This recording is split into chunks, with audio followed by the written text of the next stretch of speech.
The last couple weeks for video games has been incredibly epic when it comes to major announcements. Of course, we had the Xbox Developer Direct that not only had a bunch of great games in it, but shadow dropped Hi-Fi Rush, which turned out to be, honestly, one of the very best games of the entire year thus far. Then we got the Nintendo Direct just a couple days ago that showed off a bunch of new gameplay for stuff like Zelda, Breath of the Wild 2, and shadow dropped Metroid Prime Remastered, which turned out again to be one of the best games of the year thus far. But now people have started to ask the question, where the heck is Sony? What is going on over at PlayStation headquarters? And when are we going to see another PlayStation showcase, or at least a state of play? Well, it seems like we actually have an answer to that now, and it's both better and worse than we could have thought. There apparently is going to be a state of play soon, but the major showcase, the big, gigantic set of surprises that many PlayStation fans are waiting for, is probably a bit in the distance. But let's talk about that. What's up, gamers? DreamcastGuy here. Hi, hope you're enjoying your weekend. If you could like this video and subscribe if you haven't already. So starting off, we're taking a look over here on Twitter. According to leaker Jeff Grubb of the Games Mess fame, he has said there should be a smaller, low-key state of play here in the next 4 weeks. Sony is saving some announcements for a big boy...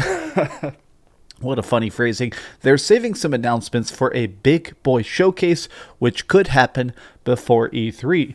Now, I wanted to start things off by actually listening to Jeff Grubb's words ourselves, because, as I knock my hat off, Jeff Grubb typically phrases things very carefully. If he is talking about an announcement, he likes to be accurate. He likes to try and be as careful as possible in his wording. Now, I do want to make it clear, not only is Jeff Grubb a great leaker, he has one of the very best track records. He does not talk about stuff unless he's pretty dang confident in it. But let's hear what he has to say. That's right. This is what I wanted to do. Should we just do it right now, Mike? There's going to be a state of play here pretty soon. So there's going to be even more games announced. Now, don't get your hopes up too high, because it's not. Apparently, it's going to be a pretty it's going to be a pretty low key state of play.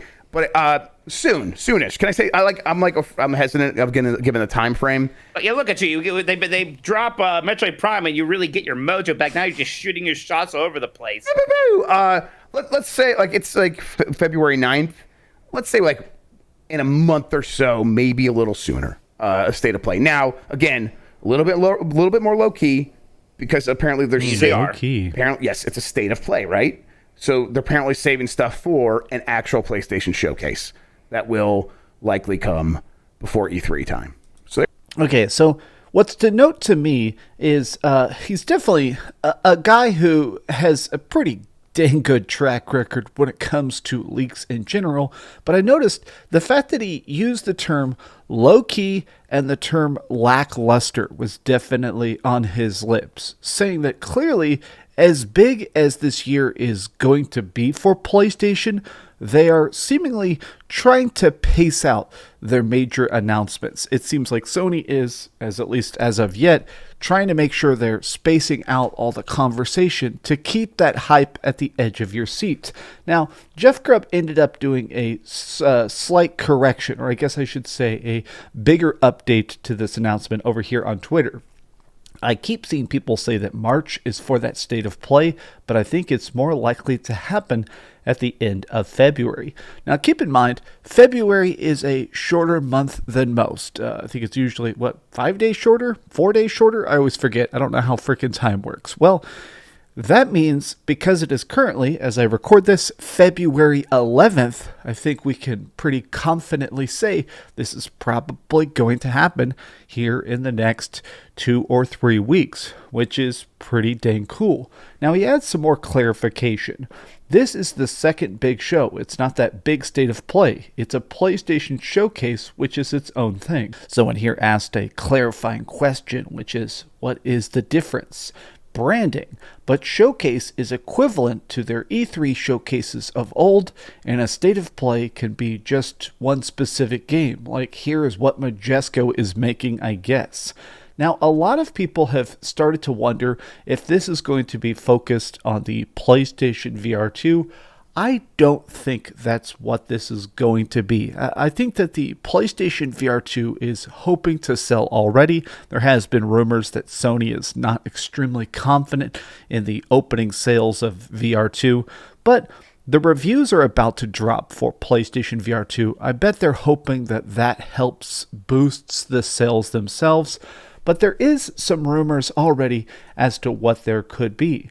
Bluepoint, which now is owned by Sony, has been teasing some sort of big secret project. Of course, there's things like there has been a bunch of rumors about a Metal Gear Solid remake or a Bloodborne remake, both of which would be very good because obviously Bluepoint Games did phenomenal work with stuff like the Shadow of the Colossus remake and the Demon's Souls remake. I'd be very curious to see what their recreations of these classics would be. But what I wanted to do is take a look at their specific website. This is the PlayStation blog, and this is an interesting article because it's 23 great games to look forward to in 2023. Now, what strikes me about this is that almost all of this is third-party games, and a lot of these are even multi-platform. Assassin's Creed is coming to Xbox. Street Fighter 6 is, of course, going to all platforms. Resident Evil 4, which is